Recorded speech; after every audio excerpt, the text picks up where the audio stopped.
بس الحقيقة أنت مش تمام.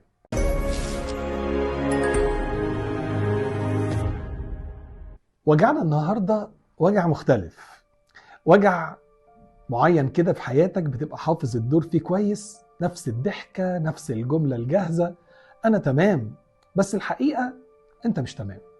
كل حاجة ماشية غلط، بس اتعلمت إنك ما ينفعش تبين ضعفك، وده بيحولك لقنبلة خوف وقلق مكتومة.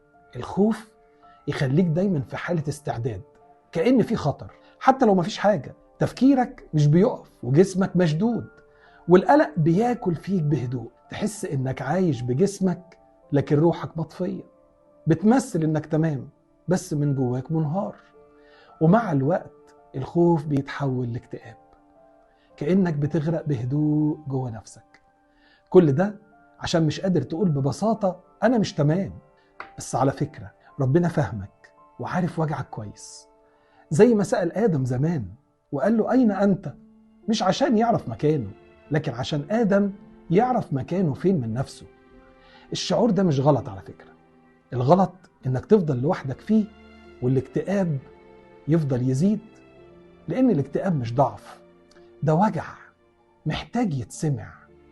ابدأ قولها النهاردة لنفسك، أنا مش تمام، واسمح لربنا يدخل المساحة دي.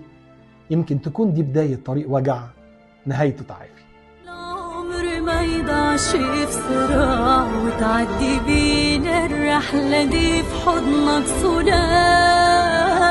والعمر ما يضيعش في صراع، وتعدي بينا الرحلة دي في حضنك سلام.